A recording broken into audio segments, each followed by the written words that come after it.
Enciende una luz, déjala brillar, la luz de Jesús que brilla en todo lugar. No la puedes esconder, no te puedes callar ante tal necesidad. Enciende una luz en la oscuridad.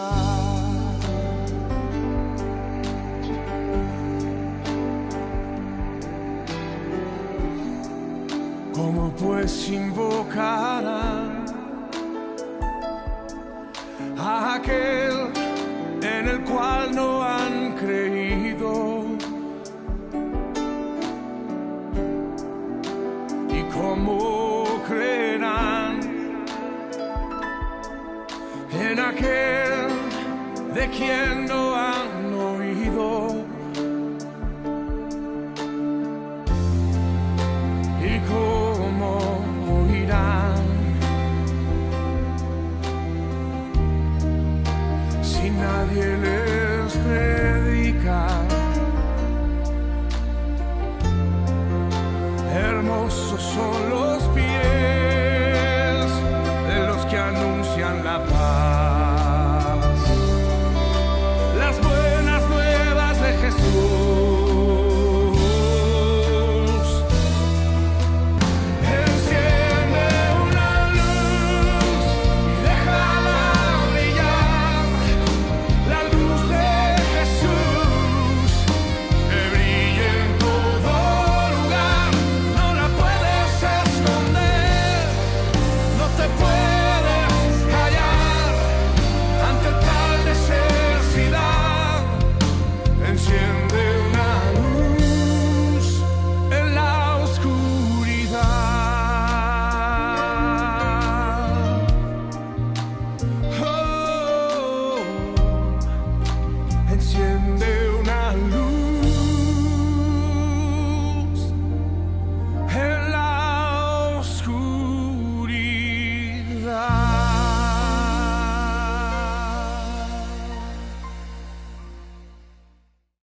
esta ocasión daremos lectura a la palabra de Dios en el libro de Esdras, capítulo 3, versos 10 y 11, que habla sobre la restauración del templo, y el libro de Nehemías nos habla de la restauración de los muros. Así que el tema de hoy tiene que ver con la restauración.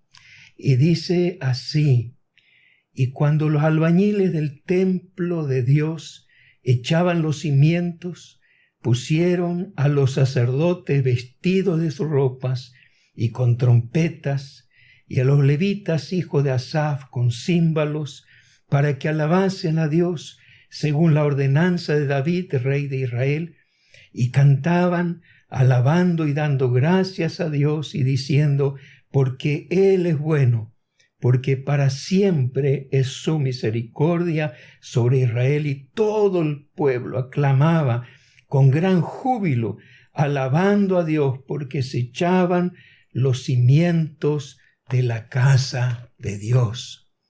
Durante este mes nos enfocaremos en el poder de la restauración. Y a propósito, encontré una definición de la palabra restauración que me pareció muy apropiada. Dice: la restauración es modificación de una cosa o una persona para ponerla en el estado o estimación que antes tenía. Es hacerla volver al estado previo que se consideraba mejor, más puro, con menos daños o complicaciones. Existen mega restauraciones, por ejemplo, como la que proponen las Naciones Unidas. Pusieron en marcha un proyecto de 10 años para restaurar el planeta. La restauración de los ecosistemas tiene por objetivo prevenir, detener la degradación de los ecosistemas de todos los continentes y océanos. Por eso en los próximos 10 años quieren reducir o eliminar los agroquímicos, limpiar los ríos, mares y océanos de la basura, reforestar toda la tierra posible y terminar con la polución de la atmósfera. En la iglesia a nivel mundial también se intentó en varias ocasiones una restauración. En la década del 60 apareció un énfasis muy marcado en esta dirección. Incluso hay un libro titulado Tiempo de Restauración. El objetivo principal fue restaurar la unidad de la iglesia, y eso significaba la eliminación de las barreras denominacionales, la restauración de los dones espirituales, porque no se manifestaban con frecuencia, tales como el don de milagros, sanidades, de lengua, de interpretación de lengua, de revelación, de profecía, etc. En los últimos años se estuvo hablando de la segunda reforma, indicando que toda la iglesia debería volver a reformarse como la primera reforma, pero con un énfasis más marcado en la gracia y en la predestinación. Por otra parte, en años anteriores se apuntó a la restauración de la alabanza, porque las iglesias se habían encasillado en los mismos himnos año tras año. Y esa renovación trajo un nuevo aire al culto o a la liturgia, y de la mano de la restauración de la alabanza vinieron también la de las nuevas expresiones de adoración, incorporándose la danza, la coreografía, la mímica, las luces, la escenografía, el rock, folclore y diferentes estilos musicales, que mucho más que una restauración fue una innovación. En los últimos 30 años surgió una restauración también de la evangelización y los grandes eventos multitudinarios. Y de manera paralela, mucha tinta ha corrido con la impresión de libros sobre la necesidad de la restauración individual. Es decir, los temas recurrentes fueron sobre cómo recuperar la alegría, la paz y la comunión con Dios después de una caída, o cómo volver al servicio cristiano después de haberlo abandonado. Hay un libro escrito por Tom Rainer titulado Los desconectados de la iglesia, y trata de responder a las preguntas.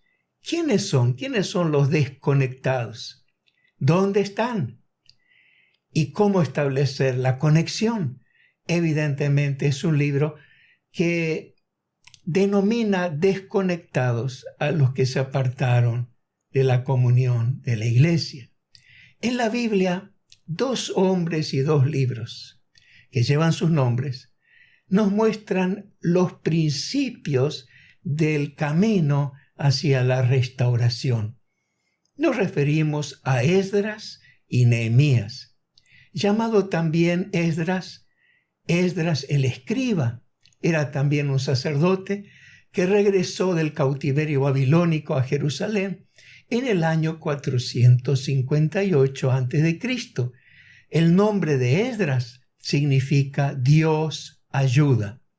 Y realmente Dios lo ayudó a restaurar el culto a Dios y los valores de la fe que habían decaído mucho. Nehemías, por su parte, teniendo el apoyo del rey Artajerjes I, llegó a ser gobernador de la provincia de Judea entre los años 445 y 433 a.C. Y su primera tarea fue restaurar los muros de Jerusalén, después de lo cual se dedicó a restaurar la justicia y la equidad en la sociedad. Al principio, ambos libros, Esdras y Nehemías, eran un solo libro o un solo rollo.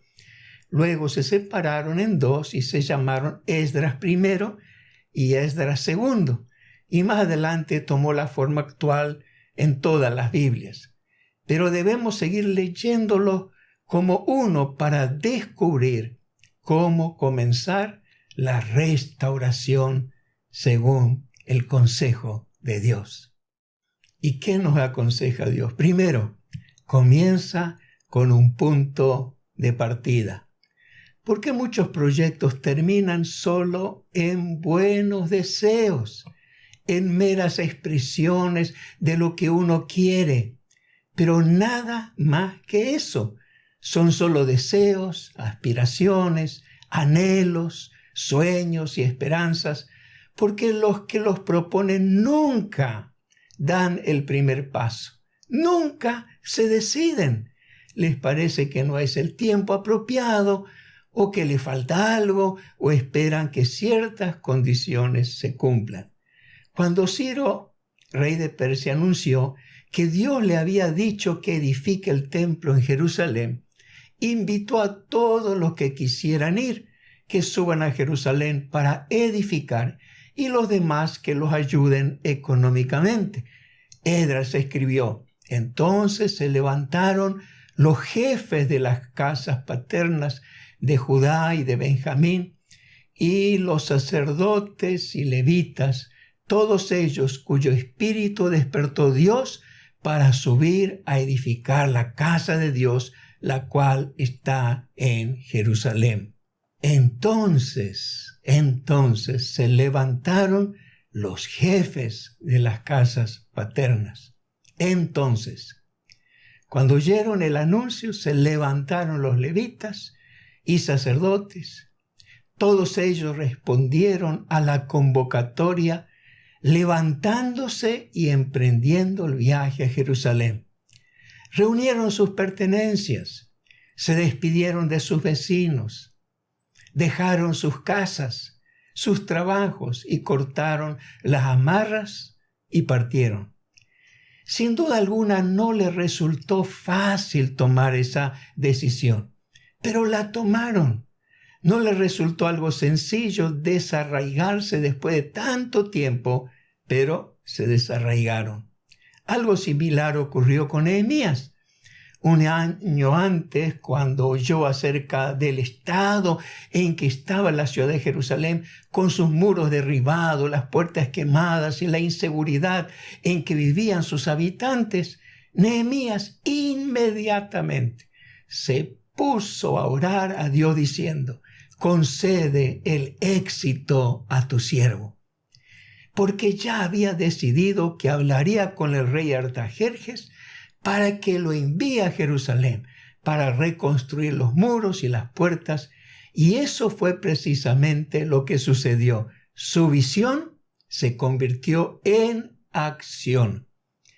Esto nos hace recordar la parábola de Jesús sobre el hijo pródigo, el cual pidió a su padre la parte de su herencia y se fue lejos de su casa viviendo perdidamente, hasta que gastó todo lo que tenía y estando en la miseria, cuando no tenía siquiera que comer, dijo: me levantaré e iré a mi padre y le diré: Padre, he pecado contra el cielo y contra ti, ya no soy digno de ser llamado tu hijo, hazme como uno de tus jornaleros.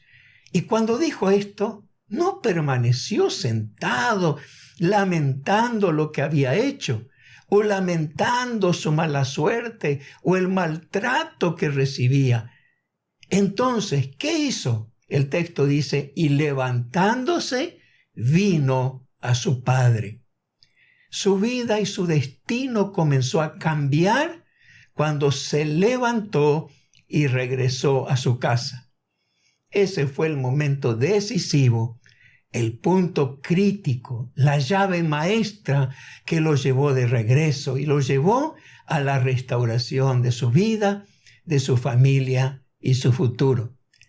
Cuando Jesús le dijo a Mateo: sígueme, se levantó y le siguió. Cuando Bartimeo el ciego oyó que alguien le decía: ten confianza, levántate, te llama, entonces arrojando su capa, se levantó y vino a Jesús. Estos cuadros que nos describen la prontitud de la acción nos impresionan, porque nos muestran una actitud resuelta y decidida de sus protagonistas. Ese fue su punto de partida hacia una nueva realidad. Y puede ser también tu punto de partida para tu restauración espiritual si te alejaste de Dios, si te alejaste de tu congregación y de tus hermanos. No sigas imaginando lo que podría haber sido, lo que podría ser. Levántate y regresa. Este es tu punto de partida. En segundo lugar, Dios nos dice: establece objetivos claros. Como dijo el apóstol Pablo en 1 Corintios 14:8, y si la trompeta diere sonido incierto, ¿quién se preparará para la batalla? Porque la falta de claridad produce incertidumbre y confusión.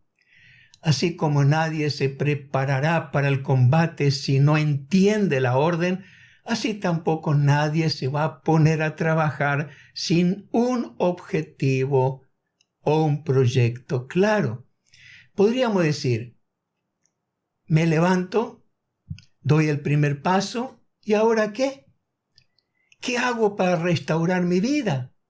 ¿Qué hago para restaurar mi relación con Dios? ¿Qué hago para restaurar mi matrimonio o mi familia o una amistad rota? Pues bien, Esdras y Nehemías nos muestran qué hicieron ellos.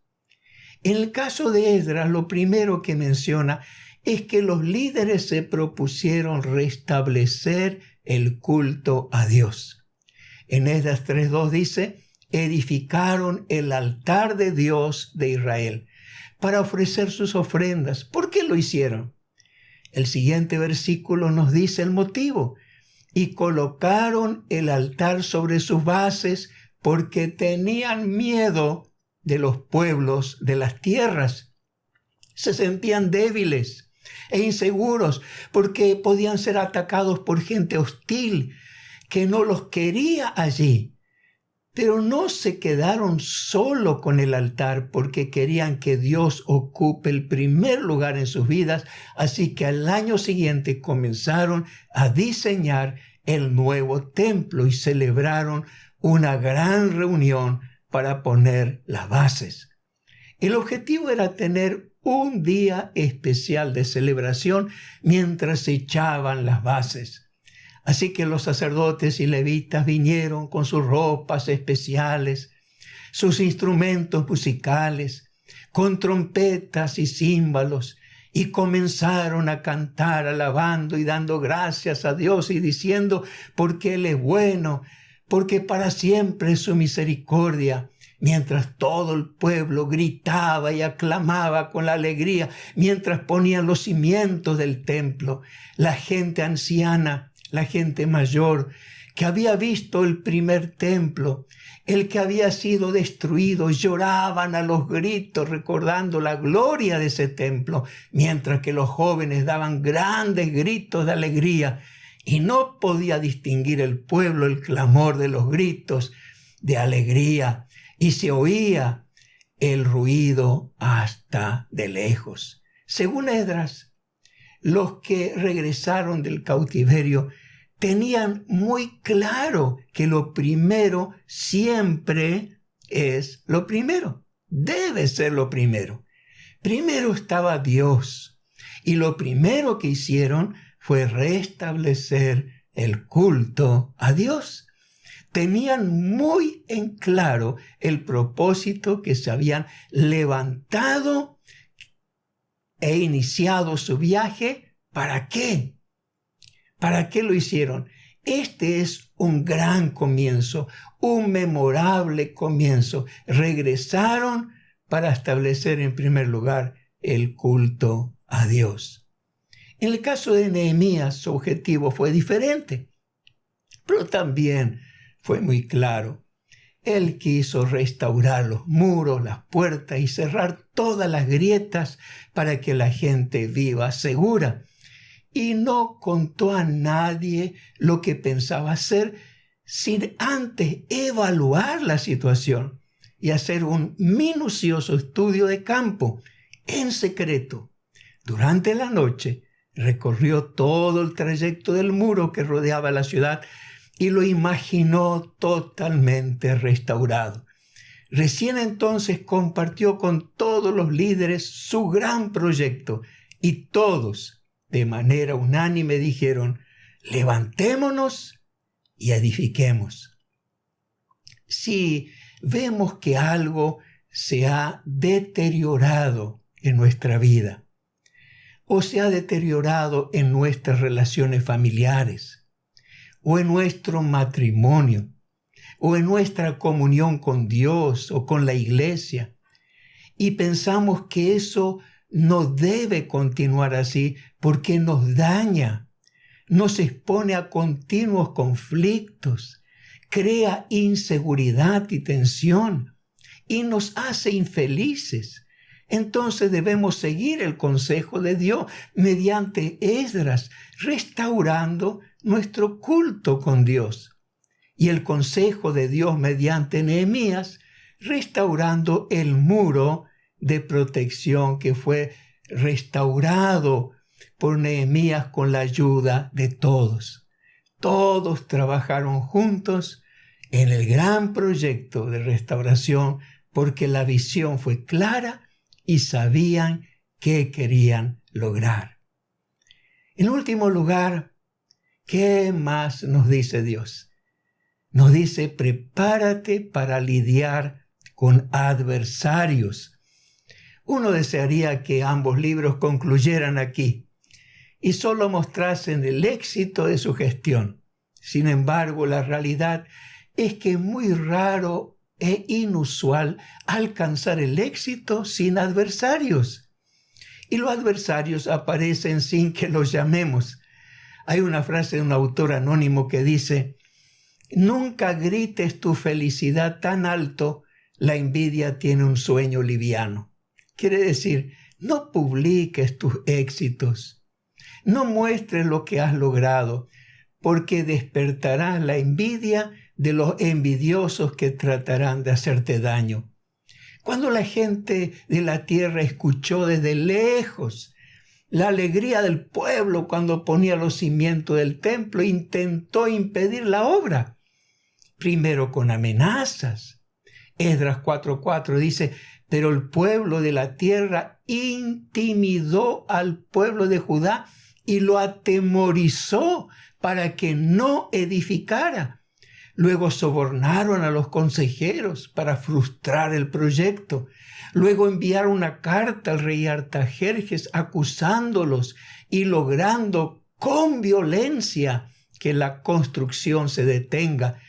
Y la obra estuvo parada hasta que 2 profetas, Ageo y Zacarías, les animaron a continuar con la construcción y que no temieran porque Dios estaba con ellos. Algo similar ocurrió con la reconstrucción de los muros por Nehemías. Cuando oyó Sanbalat que nosotros edificábamos el muro, se enojó y se enfureció en gran manera. Luego se burlaron de ellos, los menospreciaron y confabularon para atacarlo y detener la reconstrucción. Nehemías no solamente tuvo enemigos de afuera, sino dentro de su gente que hicieron lo imposible para atemorizarlo y desprestigiarlo ante la comunidad.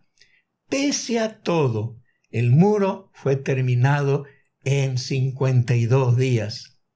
El apóstol Pablo escribió a los Corintios que se quedaría más tiempo en Éfeso por 2 razones. Primero, se quedaría hasta el Pentecostés porque estaba teniendo grandes resultados con la predicación. Y segundo, en segundo lugar, se quedaría más tiempo porque arreció la oposición, diciendo: porque se me ha abierto puerta grande y eficaz, y muchos son los adversarios, indicando así que en lugar de retirarse o dejar el lugar por la oposición, era necesario permanecer más tiempo. La oposición, en lugar de hacernos retroceder, debe convertirse en un incentivo para avanzar. Sun Tzu, en su libro El arte de la guerra, dijo: un ejército victorioso gana primero y entabla la batalla después. Un ejército derrotado lucha primero e intenta obtener la victoria después. Esta es la diferencia entre los que tienen estrategia y los que no tienen planes premeditados, decía Sun Tzu. Es cierto que, aparte de todos los adversarios que tenemos, el primero, es Satanás. Como dijo el apóstol Pedro: sed sobrios y velad, estén despiertos, atentos, porque vuestro adversario, el diablo, como león rugiente, anda alrededor buscando a quien devorar. Pero no lo tememos, no tememos al diablo, porque somos un ejército victorioso que gana primero y luego combate. Es decir, que está seguro de la victoria por medio de nuestro Señor Jesucristo y entabla la batalla después. Ese es el secreto. Nosotros estamos seguros que nuestros adversarios no podrán contra nosotros porque Cristo Jesús ya ganó esa batalla. Si tu vida está rota, está hecha pedazos, si te sientes desvalorizado porque te parece que todo está mal, anhelo con todo mi corazón que hoy comiences el camino de la restauración y que recupere la estima y el valor que antes tenías. O también, si te sientes llamado para restaurar relaciones o restaurar a las almas heridas, sigue el consejo de Dios mediante Esdras y Nehemías, Primero, comienza con un punto de partida. Comienza dando el primer paso. No lo dejes para más adelante. Actúa ya, porque cuanto más los postergues, más frustrado te sentirás. En segundo lugar, establece objetivos claros, pero no hagas nada sin antes restaurar el culto a Dios. Establece una disciplina espiritual de oración y lectura diaria de la Biblia. Ese será tu altar diario, tu tiempo con Dios. Y no anuncies lo que vas a hacer, sino hazlo. Como Nehemías evalúa la situación y establece el objetivo, luego organiza el plan de acción con claridad. Y, en tercer lugar, prepárate para lidiar con adversarios. Y no te desanimes, porque Dios te lleva siempre a la victoria por medio de nuestro Señor Jesucristo. Que así sea. Que estas palabras sean para aliento de tu alma. Que recibas en este día nuevas fuerzas. Que el Espíritu de Dios sople sobre tu vida y puedas levantarte en el poder de Dios. Y voy a pedir una bendición al Señor, una bendición especial sobre tu vida. Si sientes que tu vida está rota, hoy el Señor te puede restaurar, te va a restaurar. Confío en el poder del Señor. Vamos a orar juntos. Señor, creemos en tu palabra y recibimos tu consejo. Ayúdanos a no postergar nuestras decisiones, sino dar el primer paso. Y ruego por aquellos que han oído, han visto este mensaje, este programa, esta predicación. Te ruego en forma especial por ellos, que hoy sea el día de un nuevo comienzo para sus vidas, para sus familias. Un comienzo para un futuro mejor, un futuro glorioso. Porque, Señor, nos has prometido la victoria por medio de nuestro Señor Jesucristo. Restaura, Señor, y seremos restaurados. Restaura, Señor, levanta a aquel que ha caído. Fortalece sus vidas con tu poder. Te lo rogamos en nombre de Jesús. Amén y amén. Amén. Dios restaura tu vida. Que tengas una semana gloriosa en la plenitud y con la gracia de Dios. Dios te bendiga.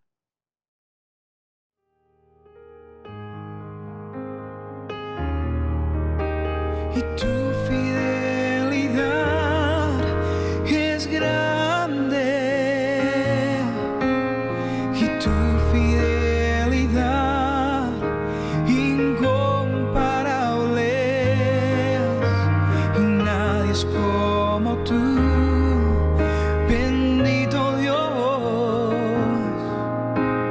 Grande es tu fidelidad. Tu fidelidad es grande, tu fidelidad incomparable,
has sido